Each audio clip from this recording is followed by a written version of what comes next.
Everyone. I said in my last video that I would do a video showing a couple of cool things that I found with the new sequence formula. So here we go. This is not a tutorial about sequence, itself. So if you're not quite sure with how it works, then just go check out another tutorial first and then come back here after. So this is just some cool stuff that I found when I was playing around with sequence formula. So I want to show you two things. Yeah, I mean, they seem pretty obvious, but they're quite cool. But you'll see as we go through. So let's have a go. So the first one is, and we're going to be doing sequence a lot in this, is to go sequence. We're just going to do a straight, nothing exciting sequence. Okay, that's all expected. First thing is this. What happens if you stick an ampersand after your sequence and do another sequence? You may be able to guess what it does, knowing what the ampersand does in Excel normally. So that sequence two, it gives you that. Okay, all right, that's not unsurprising because it's doing a sequence of 1, 2, and then a sequence of 1, 2. So that kind of makes sense. That's cool. And you can obviously keep going and do different numbers or whatever. The thing I found interesting about this particular one is that, and if I do that plus 10, okay. So Excel sees the concatenated sequences as a number, not as a text string. And that was the thing that I kind of thought was interesting about this. Because as far as I can think, please tell me if there's another situation, but this would be the only instance of Excel by default left formatting a number. As you all know, when you do a number in Excel, by default, it right formats numbers. But is this possibly the only instance where Excel will by default left format what it sees as a number? So, I just kind of thought that was interesting, that it didn't see it as a concatenated text string, but actually turned it into a proper number. So there we go. That's the first one, using ampersand within a sequence. You can obviously change the elements of your sequences to get different number combinations, but that's quite cool. So that's the first one.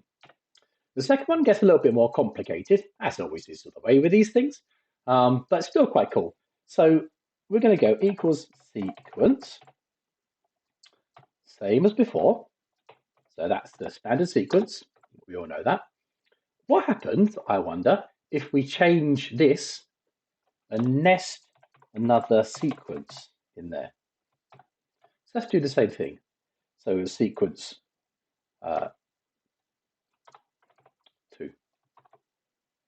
What happens now?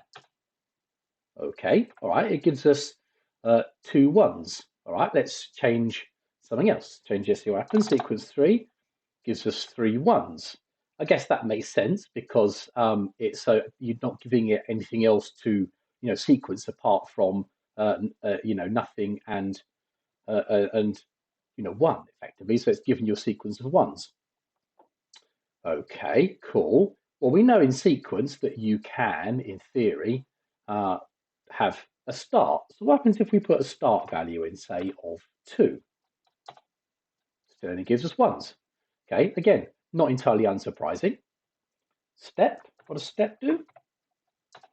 No, it doesn't do anything either. Again, that's not entirely unsurprising. We're not giving enough information to do anything other than just a sequence of 3 columns with 1s, like that.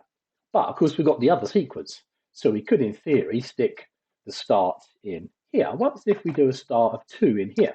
We get 2s, a sequence of 2s. Okay, and just to double check, if we change that for something else, 4, yeah, it gives a sequence of 4s. All right, cool. We'll leave that 4 there. What happens if we do the sequence the other way around? So instead of doing like this one, this sequence here, this nested sequence is in the columns element of the first sequence, and this 3 here is in the column element of the second sequence. What happens if we do rows instead? So we'll do 3 times a rows instead. Okay, all right. Again, unsurprisingly, it gives us the array the other way around now. Can we do both? Look, we can do both. We can create a 3 by 5 array of the number 4. Can we do something else? Yep, we can do a 4 by 5. We can do any size array we like, which is quite cool. All right, fab. So then the obvious thing now is, what can we do with the 4, the start number? This we can obviously, if we wanted to, make this an external cell reference, because it's part of formula. So we could just do that, and it does exactly the same thing as we'd expect. But I wonder what happens, or at least I know what happens. I'm going to show you what happens if we do, you can guess it, another sequence in here. So if we go sequence, let's start with columns like we did before. Now what happens? Okay, that's interesting.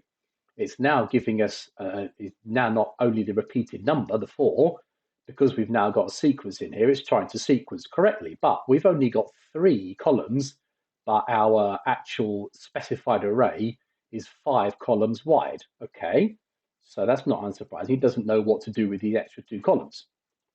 So let's replace that 4 to 5. Cool. Look, we get 1, 2, 3, 4, 5 sequenced by row. And of course, you might be ahead of the game here. If we do a 3 in here, we then get, look at that. Now that I think is quite cool. We now get 1, 2, 3, 4, 5, and then 6, 7, 8, 9, 10, because it's picked up the fact we've now got a dual axis array, and is now putting in all the numbers from 1 to 3 times 5, 15, which is quite cool. I quite like this. And of course, this sequence here has its extra bits. What happens if we give it, instead of giving it a start of 1 by default, what happens if we give it a start of, say, 4? Now, okay, as expected, 4, 5, 6, 7, 8, 9, 10. So that's quite cool. And of course, you might be expecting what's coming next. We can do a step in that last sequence as well, and then 4, 6, 8, 10, 12 as expected. That's pretty cool. Now, the thing about this is, I was trying to rack my brains as to what if there was an easier way of creating this type of numeric matrix from one cell. A better way. Is there another way of doing it rather than having to do 3 nested sequences? And I couldn't immediately think of another way. So please, someone tell me that there's an easier way of doing this than a triplet of nested sequences. But if this is the only way of doing it, then I don't know, it's quite cool. I do see straight away that I can't immediately think of a reason why you would want to do this. But there, of course, there's many hundreds of things in Excel why you kind of think, I have no idea why you'd want to do this, but it can. So anyway, I thought that was quite cool. A couple of funky things to do with sequence there. So the first was to use ampersand to concatenate 2 sequences together, and Excel sees those as numbers, interestingly. And the second thing we've done here is to nest 2 or even 3 sequences together to give you, effectively arrays of numbers. And of course, remember, you can do ascending or descending, etc. The same with the normal sequence formula. So I kind of thought that was quite cool. So I thought I'd share it with you guys there. A couple of good things to do with the new Excel formula. Well, not new anymore, but it's new to lots of people. Excel formula sequence. So great. I hope that was good. I'll see you again next time.